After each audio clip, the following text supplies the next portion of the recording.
The whole Liam Kumar Day effect, not really happened. Nigel couldn't make it. Yeah. I've rang up Mendon all, he said he could make it. Don't dig this hole. Phil, credit to the guy, he always manages to do well what he has to. He is a shocking person right now. You guys got a trophy? No. It was pre-bit. No, my life from Rashad Mendon. Right, you guys, I'm a tag jack! I'm a fucking tag! Welcome back to the LOC Report, and this is very much a podcast on the fly episode as the Commissioners had a busy week, but you can appreciate that as this is almost a part-time job in itself. I'm, well, not just the LOC Report, I'm talking to all Commissioner duties here. It's true. I'm here with the co-host, as per usual, Chris Leach. How's it going, Chris Leach? We're here back again. Yeah. It's good. On our quest to make the LOC great again, as we left off last week. We certainly are. So far, we're looking good on that front. Metaphorically and in real terms. Yeah. Yeah. We haven't known such a mess that they're in. Yeah. We're gonna have a bit of a filtered down podcast today. As I said, a bit of a busy week for me, but we'll still give you a good episode as per usual. And to start off every episode as we usually do, we'll get straight to the league news. Yes, we will.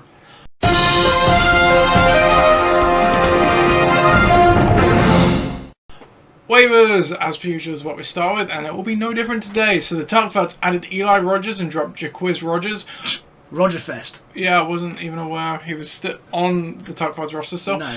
Gridiron Gang added Cameron Bray and dropped Nick Novak. Ben Necessities added Chris Ivory and dropped D'Angelo Williams. Fudge Flyers added Dustin Hopkins and... You dropped Brandon McManus? They keep him. Yeah. I mean, Big Brandon's been on my team for a number of years, so he's been away for 2 seasons now, nice and solid. Hey, a kicker's a kicker. Oh! A kicker's a kicker. Dustin Hopkins is still a 90-point season kicker. Yeah. He's actually got 1 more point than Brandon McManus this year, believe it or not. I couldn't quite believe that either, folks, but, Anyway. Andy Don Red Zone added Tyreek Hill and dropped Eddie Royal. Pakistan added Duke Johnson and dropped Jason Wooden. Tarkvats added Sebastian Janikowski and dropped Dan Bailey. Why? Why would you do that? Because it's Phil. Yeah. Janikowski's going to get 16 points this week. Oh, yeah, absolutely.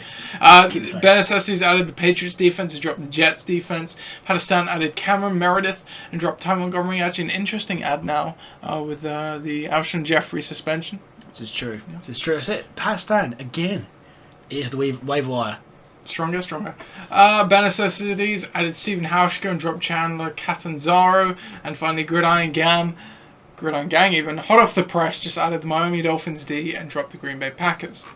So, that is your waivers. We will get swiftly to the injuries, which, as I said, I'm going to have to ad-lib somewhat.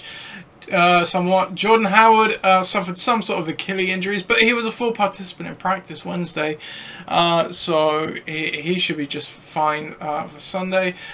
Jeremy Macklin, I know he's still not practicing from his groin, so we'll have to see what's going on there. Christine Michael, big news here for Gridiron Gang, has been cut, released by the Seahawks after his very strong 3 games. Really odd trajectory for him this season. Entered it kind of in a timeshare, really took hold of it when rules went down, had some really good games, and now cut. No, that's it. Yeah. How very sad. But I will hasten to add this. Watch him in the league. It'll be somewhere else in a couple. Yeah, I might hold on to him for a bit. Forge Flyers are looking pretty healthy at the moment. Moving on, Tom Brady has a slight thigh injury. I don't believe it will cause him to miss any time. It's a right quad to be more specific. He should be just fine. ADRZ looking healthy. Pakistan, Jonathan Stewart did not practice. Probably just a rest day for him. Yep. Tevin Coleman, he is still out with that hamstring injury. Yeah.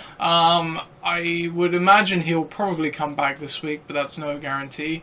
With the length of time he's already missed, of course. That's true. Tom's Tyrants, Deshaun Jackson missed Sunday's game with a shoulder issue, I believe. Literally the most injury-prone player in the league. Yeah, he usually plays through it though, to his credit, but he did not last week. So I'd imagine he'd come back this week, though. Yeah. Also, Dion Lewis was not active last week. I thought he'd play after being activated from the PUP list and practicing for a number of practices in a row. My sources tell me that is a playbook issue and the fact that James White has performed quite well in his absence as opposed to anything injury related. So I'd expect him to probably be active this weekend, but he'll probably be eased back in more than anything. Iknan now. What we got on Iknan? Larry Fitzgerald. He had a knee injury. Now he did suit up last week, but he was gutting it out really on Sunday. So really, you just have to see what's going on there. Yeah. Can't give you much of an update right now, unfortunately. But a big one here for Iknan. They have lost Alshon Jeffrey for the next 4 weeks due to his suspension. Oh dear. Oh dear indeed. Wah, wah, wah. Yeah. You can't write this stuff, people. Moving on, Benedators, they're looking pretty healthy at the moment. Bare Necessities. Alfred Morris, what's up with him? He's just fine as well. A lot of healthy teams in the LOC this week. Makes a real change. It's only Wednesday, so there could be loads I'm missing, so apologies. But Cash for Gold also looking pretty healthy at the moment. The Tuck Fards, Rob Gronkowski, he has a lung injury. It was reported to be a punctured lung. Not such the case, however, perforated. I don't know if that's any better, but I think it's better. I imagine you can't really run very well with that. Well, if it was punctured, there'd even be issues going on a plane. So, but apparently only going to miss a week. Okay, well, really? Well, I said tell you what, he's got superhuman strength, power, and powers of recovery. Yeah, so he might not play this weekend though. Other than that, Tarkford's looking pretty healthy. Jordan Matthews has back spasms, so won't practice today, but that's usually just a day-to-day thing.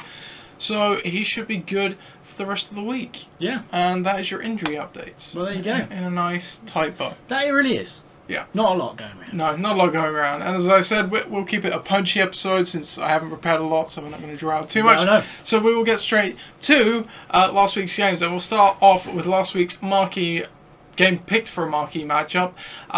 We actually had a few controversies in the LOC last week, which we'll touch to. But we have a very good brain trust leading the LOC, I think it's fair to say, to deal with these issues. We'll get to that in a bit. But this game, Gridiron Gang against Forge Flyers, entering this one, Forge Flyers, coming off a win and their highest point total of the season, looking to continue that form. While Gridiron Gang dropping their 4th straight game. Really just had a torrid run of luck. They did have a really low score the week before though, so that definitely wasn't down to luck. Yeah. They rebounded nicely from what they did, but nothing was going to be enough against a weak leading Forge Flyers team, 130 to 85. Tell me about this game. I'll tell you what, everyone wants to watch over their shoulder for the 4 horsemen. So they're coming. 4 horsemen of the Tennessee Titans. Yes, absolutely, that's it. Well, yeah, Mario, Murray, Walker, and Matthews. 3 M's and a W. That's an upside down M, isn't it? Close enough. Yes, it. Big win here for the Flyers. I mean, say when you've got some guys scoring huge points. I mean, most of them are the Titans, and the Titans absolutely went off against Green Bay. It's great to see. Yeah, they did. So yeah, Mario continuing his very, very hot streak. 6 weeks on the trot now, of which 4 of those 6 weeks have been over 30 points. I mean, if that's a guy in form, I don't know what is. DeMarco Murray again showing his worth. Say 28 points, not dropped below double figures all year, guys. No, he's been one of the best backs in fantasy, I think. Not the 100%. Yes, I think he's the #1 back in fantasy. David right Johnson, now. perhaps. Possibly, yeah. I think if we look at their points totals, they'd be very, very similar. Yeah. At this stage of the season, but other guys chipping in. Say Jordy Nelson, I saw an article not long ago saying he's no longer a #1 wide receiver in fantasy. Well, this week, 126 yards and a touchdown. Stick that out of us. That's it. Daniel Walker again proving his worth. Brandon McManus, 13 points from a kicker. It won't happen every week, but say just a good week overall for the Flyers. And he's been cut now. Yes, he has been cut. He'll be back. So we'll see. Someone might claim him. So they might. That's it. And if they do, then good luck. He doesn't score too many big ones. But this week he did, so that's good. But anyway, on the Gridiron Gang side, some glimmers of hope. The Packers D obviously got wrecked. Doug Martin didn't play as well. Just to clarify, he wasn't my starting lineup. Yeah, but, it was a 1 yard touchdown. Yeah. So that was my absolute upside for him. So I thought, you know what, take a punt with Capri. Absolutely, it didn't pay off. Didn't pay off, but say it could have done. And say against New Orleans, you don't play them every week neither. But it wouldn't have made too much of a difference. Say Kirk Cousins good week, David Johnson good week, but the rest of them, and Antonio Gates good week actually. He must admit, he did look good. But other than that, say some weak performances in there, but it's going to happen. It's going to have some down weeks. Yeah. And, say they'll be back next week, I'm sure. Fingers crossed. Yeah. Sixth time's the charm, right? That's what they say. Yeah, that's what they say. 4-1, now 4-6. Me, Exactly. well, you're 5-5 now. Well, you know, good turnaround for you. I'm quite enjoying that. It's been 6 years since I've done any well. Done well. Sure. Good, so. Next game here now. This was probably one of the best games of the week. Ooh, yeah. It was a close one. The Brady Bunch took on ADRZ, and we'll talk about the controversy after the analysis here. It's more of an after the fact. Brady Bunch took on ADRZ. Entering this one, Brady Bunch coming off a loss, while ADRZ off some wins. Brady Bunch really needed this one to keep up with the division, keep it tight, while ADRZ could have set themselves apart with a win. They did not do that though. They lost a close one, 91-84. Yeah, absolutely. And I think this, barring the controversial decisions that were made during and previous, but Tom Brady would have played, and I think had Ross been in the country, that would have happened anyway. So regardless of what was done, what was said, everyone wants a fair league, and I think that's the right thing to do. Albeit he scored 11 points. Now 11 points is what you expect from Brady. It's not his stellar performance of the year. Yeah, dealing with injury. I mean, the weird thing was I watched the games. Yeah. He was passing all over him. It's just they got to the goal line and just ran it in each time. It wasn't Blunt with his 3 touchdowns. Yeah, absolutely. So that's where we would normally score points, and the potential could have been higher. And similarly, that's what you'd expect. So that's a no-brainer, and regardless of whether he was in the team or out of the team to start the game, that's where he should have been, and quite rightly so. Yeah. Rest of the team-wise, it's a solid week, I think. I think Bilal Powell is really underrated this year. He's turned out some decent performances. He's not the most consistent, but he does turn out some good performances week in, week out. Willie Snead, again, took advantage of the fact that New Orleans were throwing a lot. His touchdown, on my word, the reception for his second one was unreal. That's it. Antonio Brown doing what he does best. I think that Brady Bunch do have some good assets in there, and I think Ajayi's coming out. Yeah, he can definitely get some points. Not scoring a touchdown this week for the first time in a while. So I think that they've got a lot more potential. On the other side, ADRZ will feel a bit sore by this. I can understand that. There's not a lot in it. But I think he did bring out a lot of the potential of this team here. You're seeing his receivers doing quite well. Thomas and Green pulling out some good performances, good touchdowns as well. Running backs between them didn't score a touchdown, believe it or not. So you'd expect to see more points there. Solid on special teams, solid on QB. So I think on both sides are quite similar. Everyone's had tough losses to take this season. I have, Ben has, and now Nigel has. So yes. We share it around. It goes around. Yeah. Forward on. And if you hadn't guessed already, the controversy in question was Ross had left Nick Foles in as starting quarterback. He went to the States on Thursday, but obviously would have been preparing to go prior to that. And obviously, as you say, would have played him, and he lodged an appeal to the league office. And the way our regulations work, I posted a picture and they're available. On the link on the Facebook page, you can go see the regs whenever you want. Yep. The regs state if a player's been locked, which in this case Nick Foles has, it's down to the commissioner and E.Locker, which is Tom, to decide. If there has to be an exceptional reason for any change at that point. And even then, the player changed, which we'll get to in a bit with another game going on. The player changed has to either be one that hasn't played or the lowest scoring available playing player, which was obviously only Tom Brady in this instance. So that's why he was swapped in. We followed the regs. Nigel was okay with it. We have them in place for a reason, to be fair to both sides. I've got to be fair to the guys who might accidentally leave someone out for one reason or another, but it's got to be fair to the other guys as well to not get screwed over. And 100%. That's what you want. You want it to be a fair battle on the day, and otherwise it wouldn't have been. It would have been a walkover win, which is not what you want. No. Anyway, our next game then, Pakistan took on Tom's Tyrants. Now, Pakistan have been the best team in the league the last 7 weeks, really, I think so to say. Tom's Tyrants have been on a very nice resurgence, so it was going to be an interesting one because these two are obviously divisional rivals. But Pakistan, wow, just they do it again. 8 wins on the trot, 8-2, division sewn up. That's it. I think so now. I think so. And I think that Pakistan really are the team to beat in this league right now. You have to you have to look at them and go, they've got strength everywhere, and players that don't necessarily score week in week out are doing it for them this week. And you're looking at Alan Robinson in particular. He's had a great game there, game statistically, in fantasy and in real life. With 18 points, and that's kind of making up for the fact that Jonathan Stewart didn't score very many this week. Melvin Gordon, again, we've spoken and waxed lyrical about him each week, about how he really is the workhorse back, and he didn't score a touchdown this week, folks. He still scored 13 points and without a touchdown, so that's take that. Absolutely. And same with strength on the bench as well. I think, especially with like Golden Tate, for example, on the bye week, you think he'd play in the form that he's in right now. I think you're looking at that. He's got weapons everywhere. Yeah. Tom's Tyrants, on the other hand, I mean, I do feel sorry for Tom.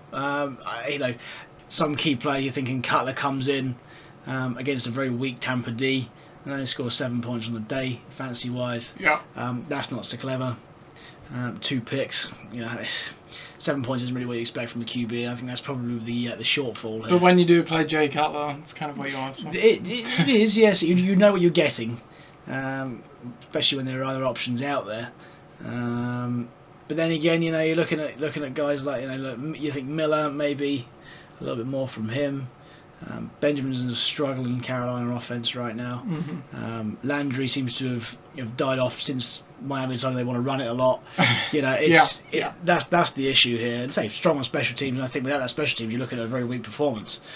So unlucky for Tom this week, but say Pakistan keep it on rolling. Yeah, can't argue with that. Next game, Iknan took on the Detonators. 2 teams really at a crossroads entering this one. Iknan 3-6 really need a win to stay alive realistically. But Detonators 5-4 looking to keep up in the playoff race, if not with the division. Now, again, there was a little bit of controversy with this one, which we'll go to after the fact. But Iknan did take this one, 114-79. Yes, absolutely. And I think selection issues here for Detonators in particular. I think there's points left on the bench. Analysis paralysis. Yes, absolutely. It's very easy to say, right now. It was not his fault. Let's just quantify it. We'll see why. Ryan Matthews sitting on the bench there. No one expects him to go for a 27-point game. He's not been the starter for weeks now. No way. It's absolutely. And say Darren Sproles has been tipped as that, and he's come back in and he's done that. Dak Prescott, I think, to be quite honest with you, he's a must start every week since the way he's playing. Matt Ryan's been against he has against the Philadelphia D. They're doing very well. They are the number 1 ranked D. Number 1. Sure. So it's difficult to do that, and say they do put out plays that many other teams don't. On the other hand, you're thinking Mark Ingram. He came off a great game last week, not done so well this week. Spencer Ware, not so good this week. When you've got a lot of your outfielders, you expect them to come in. Bar OBJ scoring single figures, that doesn't bode well. And for a decent special teams performance, is it the Broncos? The Broncos, to be honest, they battered New Orleans. In terms of D, 2 picks, 2 from them, and that return off the kick. On my that was pretty spectacular. That was good. So 12 points back, but you can't be expecting that every week. Ignan, on the other hand, Russell Wilson's eventually started to show why he's a Super Bowl quarterback. Yeah. Getting healthy, maybe. Yeah, well, that's it. That does help against the Patriots as well. No less. Blunt against the Seahawks D, 3 touchdowns. They no yardage, but I mean, just running them in crazy. Could have had a 4th as well. Yeah, that's it. So we actually wrote him off when we thought Lewis was coming back and White was in the team, but he's proven his worth. Yeah. Even fantasy-wise, he's very effective. Goal line back. Yeah, 100%. Oh, and that's the epitome of him. He's a big guy, so that's what you're looking for, and that's it. That's where it's anchored. Thinking Damien Williams comes in, like what? Yeah, I mean, you feel for Ollie, when a backup running back for one rush, a Dolphins team gets 2 touchdowns. One rusher, one receiver. So it's a good day. Curly's getting on the score sheet. You start those starters have come out of nowhere and had a very good week from him this week, which is necessary. And he left Larry, and Larry was on the bench as well, which as we'll come to in a minute, didn't necessarily need to be. But despite that, I think even just around the controversy, considering that, he would have won anyway. He would have. Yeah, Badernets are gonna have these kind of weeks, as we all do, where guys just don't fire. But it does say a lot when your bench scores more than your. It sure does. More than your starters. So the other controversy we had in this game was Ben, very much similar scenario. He had left LeSean McCoy in his starting lineup, who was on a bye, and he had meant to put Larry Fitzgerald in. Larry Fitzgerald was locked at the start of the game. When Ben logged his appeal. So the LOC Brain Trust got together again and deliberated on this one that he would not be able to swap. It would have been the lowest scoring player, so it would have been Alshon Jeffrey at any rate. But we decided he was not allowed to do that because he himself said he had checked and it was just an error as opposed to. But part of this equation was, as McCoy was on a bye, he still had the option to be able to change the player anyway, so we put Taj Boyd in. Yeah. So, and as you say, didn't end up badly. No, didn't do. This wasn't as controversial as the last one. Let's put it that way. Absolutely not. Next game then, probably the marquee matchup after the fact. Wow. Cash for Gold took on Bare Necessities. Now, this was a very key Winchester matchup because Bare Necessities could go to 6-5, and in this real tight division, every win counts. He could have gone to 6-4. Meanwhile, Cash for Gold, they were on just as bad as run as Gridiron Gang. Effectively, they were a 4-loss streak, I believe. But to make the division interesting, Cash for Gold took it, and to their credit, they've been bottom of the power rankings every week, and that's not an indictment of them scoring badly. It's just a look at the overall power compared to other teams. Obviously, as I've said for many weeks, the power rankings are really tight, top to bottom. It's fair to say, apart from Pakistan, of course. Yes. And Cash for Gold, I just want to give some recognition to not show that I'm just putting them there because I think they're bad. They have had some very good weeks, and that culminated here. 126, 124 to Cash for Gold. Wow. And there isn't too many higher scoring games than this you'll see this season across both teams. And absolute rumble in the proverbial jungle here, folks. No, it's it in Calais. That's it in Calais. It's certainly. There you go. That's it. Who needs Forman Viali in Zaire when you can have that in Calais? Anyway, yes, and there's some. Cash for Gold, as we said, week in week out, they rely on their base. To be honest, Rodgers and Elliott. Rodgers and Elliott. They're combining for what's that? It's nearly 70 points near enough. Yeah, pretty much. 70 points near. That's madness. Elliott, what a player he looks, by the way. Oh my word. Yeah, he looks pretty good. Oh my word. That's it. And we all know of the class of Rodgers, and say that could have been more. Say still picked twice, but still could have been more. So watch for that space. And that's against a decent Tennessee defense as well. Decent. It was more the fact that they were down by so much, they were just passing the whole damn game. Yeah, that's it. That's what you had to do. But that's the kind of performance you like. On top of that, say some smart pickups. Say Rashard Matthews is a smart pickup because he looks to be the outright number one in Tennessee right now. Doug Baldwin's coming good. If it's not Doug Baldwin coming good, it's Jimmy Graham's coming good. So that's what you're expecting. But say Elliott is the cornerstone of that team. On the other side, it's a bit more of a balanced look for Ben Necessity, I must admit.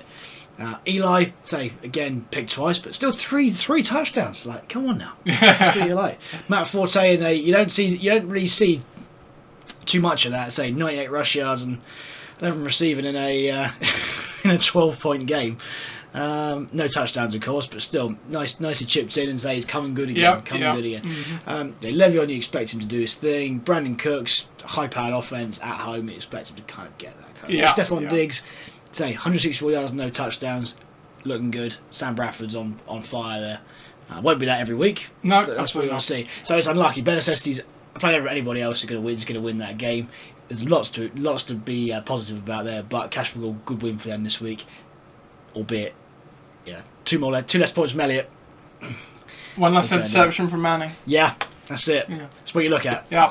Our final game then of last week, another Winchester Classic. Two teams entering this one, Tugfards and the Dream Team. Now both of these were at 4 and 5 entering this one. We know what it's been like. Tugfards, they had a resurgent middle of the season, but I think it's fair to say they've cooled off a bit the last week or so. Meanwhile, the Dream Team, they're holding up their form. They look in a great position to springboard forward and take the division, and that's even more so now. They've got to win 117-73. Yeah, some serious early season promise from the Dream Team, and that's what we're seeing now. It's coming good. Drew Brees again, showing that he's not lacking quality there at quarterback. He's still going strong. Serious veteran now, but still going strongly and still scoring good fantasy points. 27 points this week. Really, really good total. James Stark's coming in. That's what you want to see. Yeah. Hopefully that can continue on and say he's going to be the number one guy there now. So Darius Sproles maybe not quite so much anymore. We're seeing Matthews come in. Maybe they'll flip and flop each week. It's going to be a difficult one to predict. But what we do like to see is some serious performance from the receivers. And we're seeing Julio scoring 30. We're scoring Dez scoring 17. Big time. We're talking 30 points on special teams here. Bolt D. Who knew? Who knew? Coming out there. That's true. 7 points only. That won't happen every week, but still, 21 points is a good haul. You expect that kind of thing to happen, and that those points might cool off a little bit. But what's more worrying is for the Tuckfars, and say they seem to be regressing a little bit. Yes, they had some good weeks, but this is what we kind of expected to happen at some point this year. Was it all to slow down? Seeing Carson Palmer. Ain't the same QB as last year, playing San Francisco and not doing it. Difficult. Hightower in a committee. West probably in a committee now. Marshall not the man. Not the man to Not when you got Bryce Petty thrown to you. Precisely. That's it. Not your wide receiver one. Jameson Crowder's actually a good player. I like that, and he's got use in that offense. But he's not going to be, his upside. I think it's fair to say is about 14 points on a very, very good. Absolutely, week. He's like those slot receivers you see, the Edmonds of this, maybe it's it, the Amendolas, the Cole Beasleys, that kind of player. He might get some good touches. Probably more useful in PPR league. Gronk, as we've seen, has gone down with his injury. It's a big part of this team. So if he's fit this week, that's a big boost. If he's not, then they're in real trouble. And Rob Kelly, not necessarily guaranteed to be the real man in the backfield there. No. Albeit Dan Bailey scored 13 points and he's dropped him this week. So, say no more. We shall see. We shall see. We'll take a quick look at the standings now then. Southampton Division, ADRZ still at the top of that. However, it's looking closer now. They're 6 and 4. With Forge Flyers and Brady Bunch leading behind at 5 and 5. Gridiron Gang at 4 and 6 at the bottom. You would not have called this in week 5. You wouldn't. You would not have called this turner. Portsmouth Division, Pakistan, not only division leading but league leading at 8 and 2, with Bednators and Tom Starrance at 5 and 5, Nick Nan at 4 and 6. Realistically, for those teams, they need a wild card playoff to get to the playoffs. They are not going to beat Pakistan, I would say. No. Winchester Division, however, the division is still very much wide open. Dream Team leading that division now, finally, probably justifiably, at 5 and 5. Ben Necessity's also 5 and 5.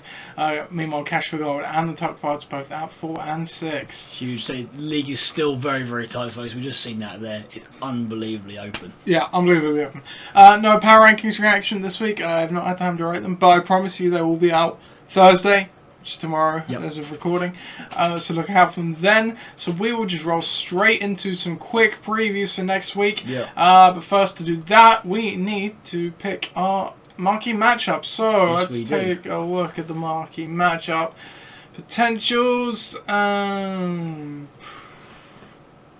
Yeah, I mean, it's got to be this one purely for the history. Not a lot of I'd say real division playoff implicating games at the moment. However, we do have one that certainly could have playoff implications, but really there's a lot of history between these two. But Detonators take on the Tuckfards. A rematch of Corona Bowl 5? 2 years ago. Yeah. What was that, Tom? Corona Bowl 4?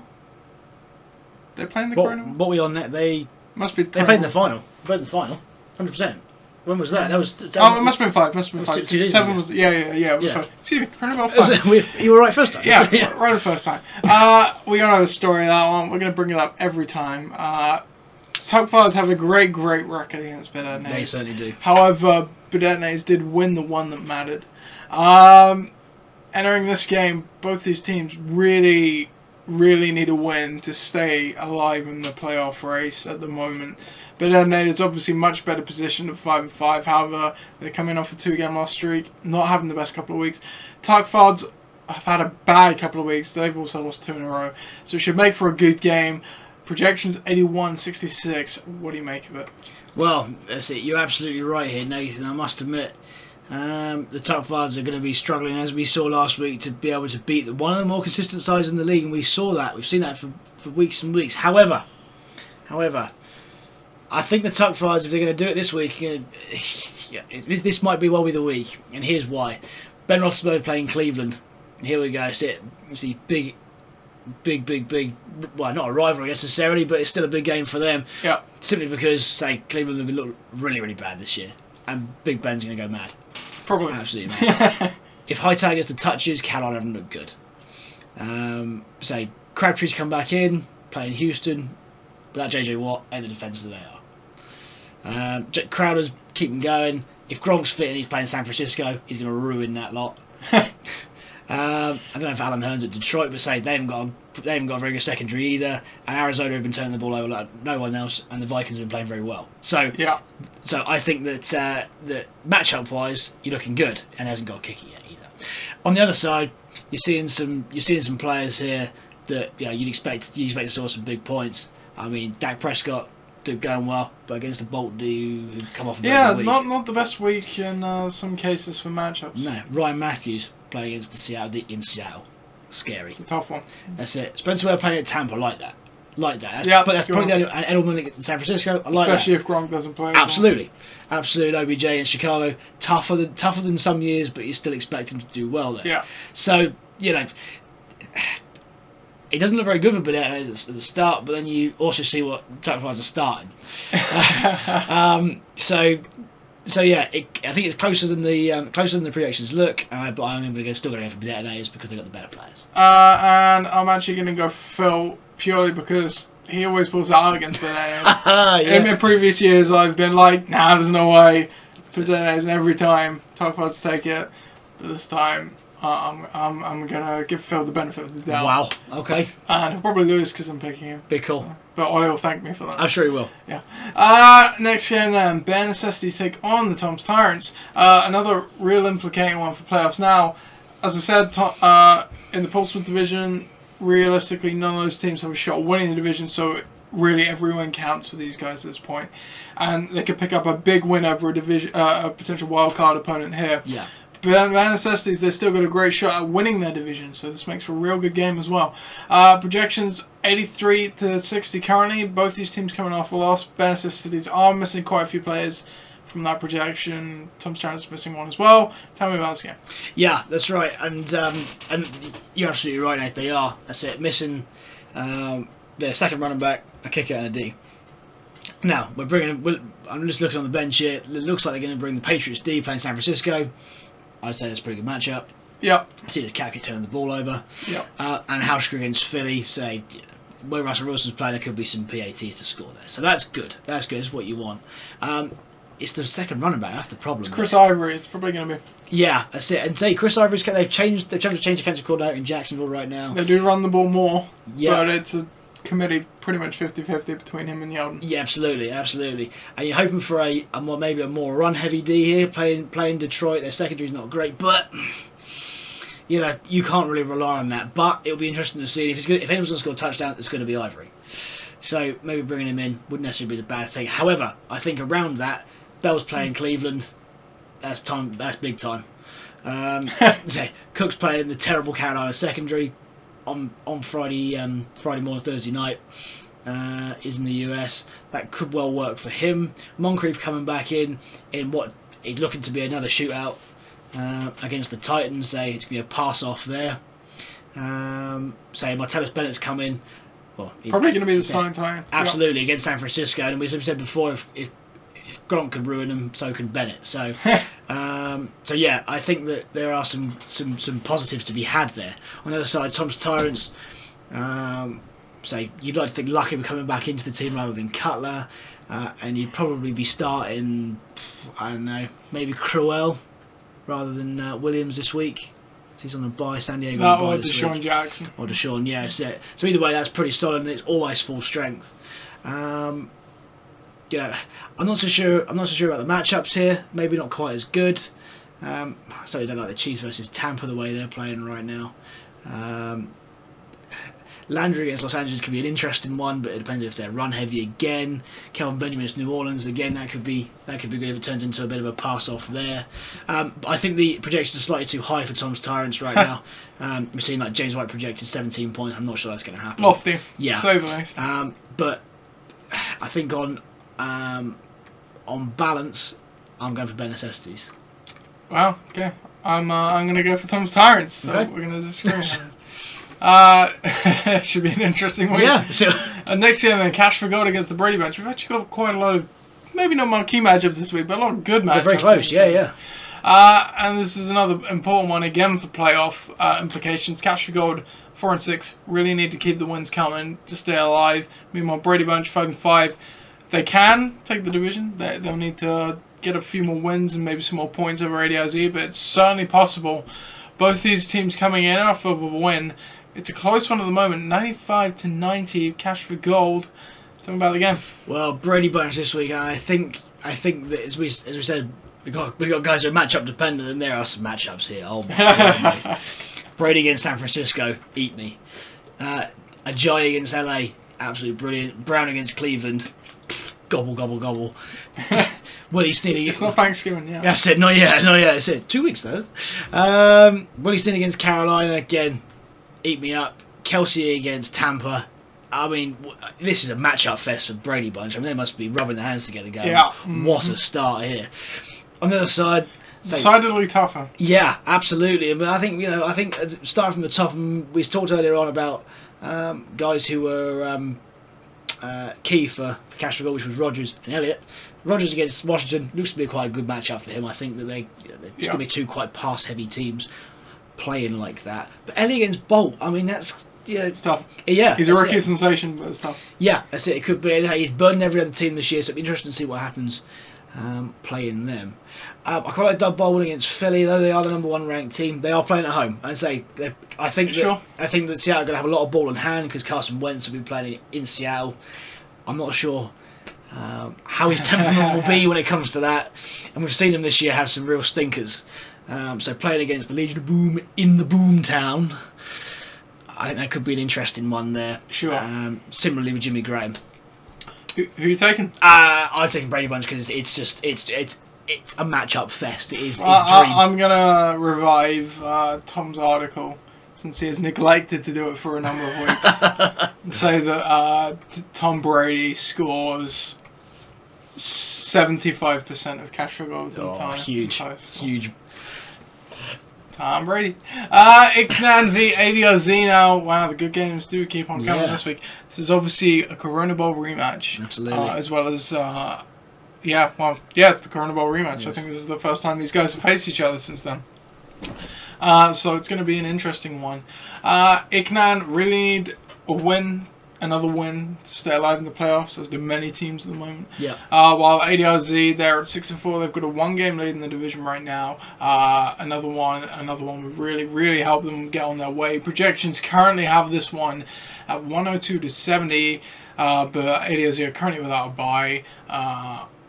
bye week kicker. Tell me about the game. Yeah, absolutely. They absolutely are, and I mean, both these teams have the potential to score big, and we've seen that. But I just genuinely don't think it's going to be the week for ADRZ because I'm looking again at the matchups of Iknan, and oh my word, are we seeing some decent ones over there. I think Matt Stafford has Jacksonville potential to go big there, especially after a bye, nice and refreshed. Blunt against San Francisco could be just a bloodbath, especially if we're seeing some of the the show that he put on last week in terms of touchdowns. If Brady's doing well and they're getting close, he's gonna be the man to run that in. So interesting. Frank Gore again coming off the bye from last week, playing Tennessee. So he did very well before the bye. There's no reason to suggest that won't slow down afterwards. It's always good for a touchdown every week, so I think that's good. Dave Fleener maybe will pick it up against Carolina, who knows? And say plenty of points on offer for the special teams over there. On ADRZ's side, I just don't see where it's going to come from. I think, Baltimore's playing Detroit has all the hallmarks, but it's whether or not he can... Garbage time. Yeah, that's it. The garbage time king will probably return. Yeah, well, that's it, quite possibly. And throw trash into the stands at Ford Field. It's true. But he's got the potential in the first 3 quarters and a half to do some damage there as well. You know, they haven't played... You've seen Detroit... He may be 75% garbage time this week as opposed to 95. Quite. And Theoretic, again, has had his moments, but other than that, I'm looking down, and Green's got a tough matchup, and he's quite a big player for that team. Hill against Tampa, I don't trust the Kansas City offense ever.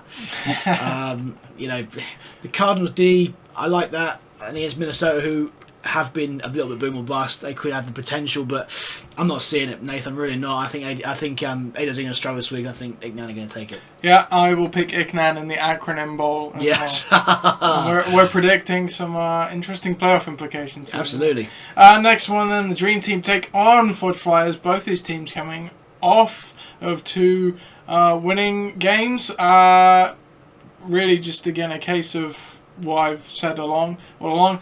Dream Team currently leading the division. They're tied at 5-5 for the division. Another win will keep that going nicely. Also helps them contribute towards the wild card. Meanwhile, Fudge Flyers, they're only 1 game behind in their division, and they need to stay up in the playoff race as well. This could be really a defining game for either of these teams come week 14.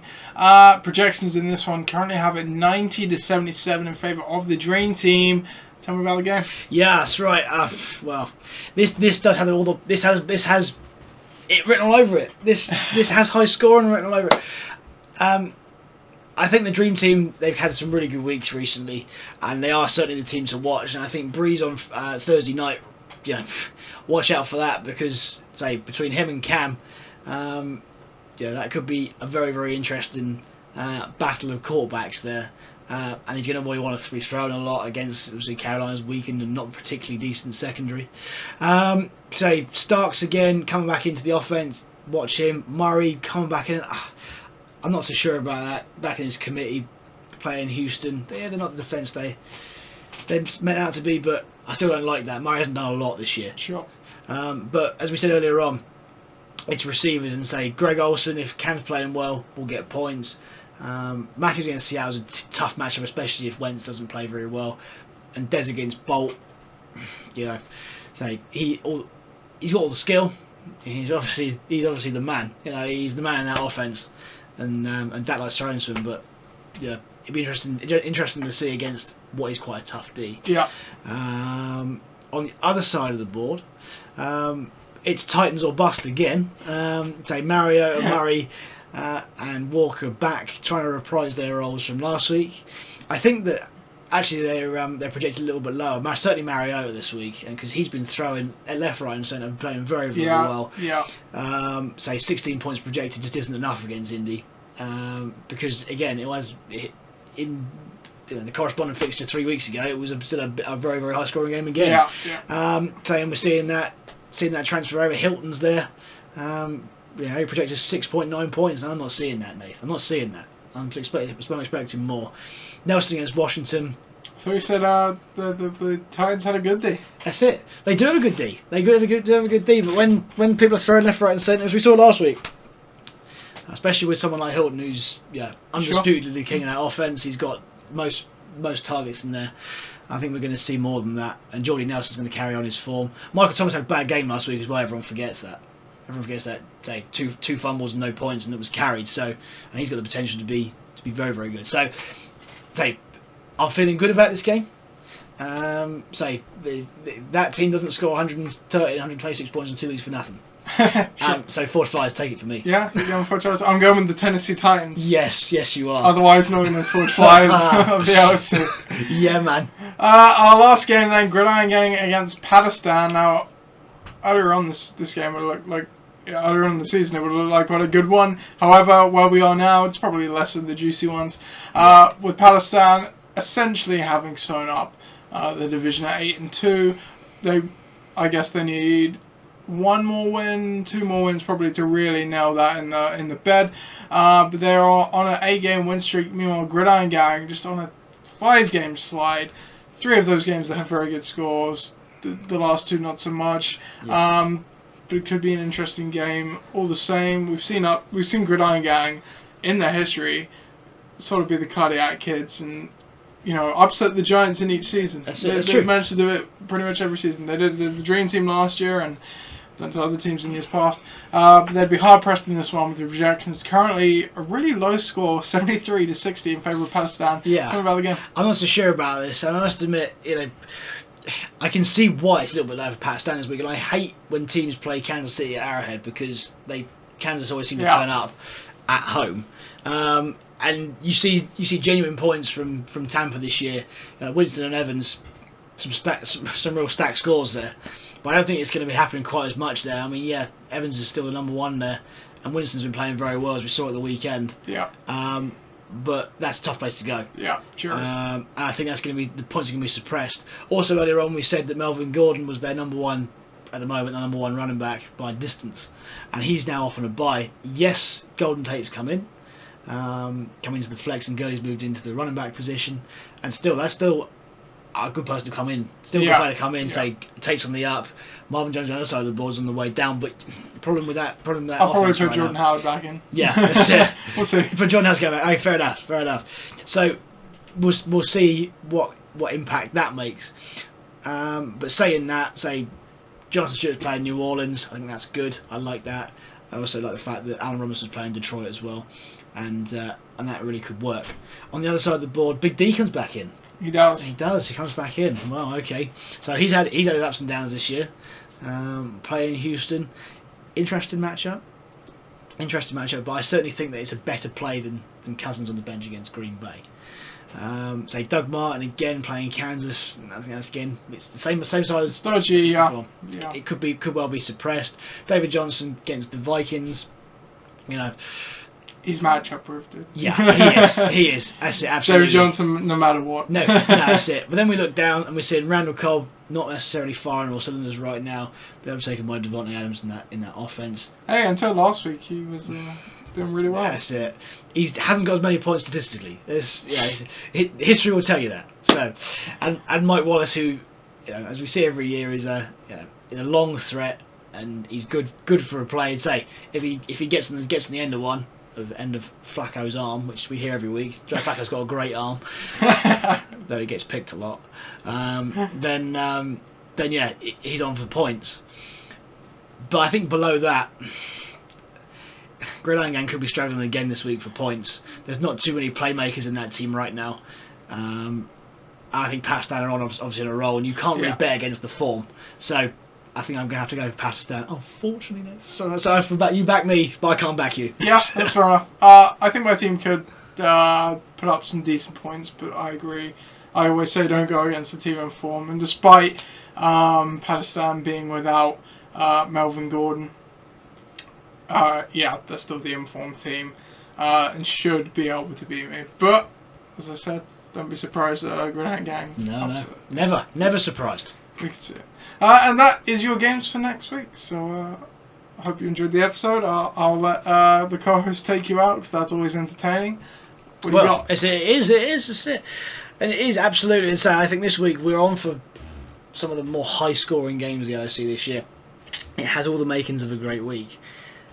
But yeah, it's still very open, and I say they could well be a come from behind winner yet. I'll leave you with the thought that Forge Flyers yet may win the LOC. Think of that, and you'll smile on your way to sleep or in your car or wherever you're listening to tonight. Because who thought that? Yeah, who thought that? Who thought that? I don't think I can add to that. I'm gonna let that sort of simmer. That's it. Have a very good week. We'll be back next week with the LOC Report. So thank you very much. Bye bye.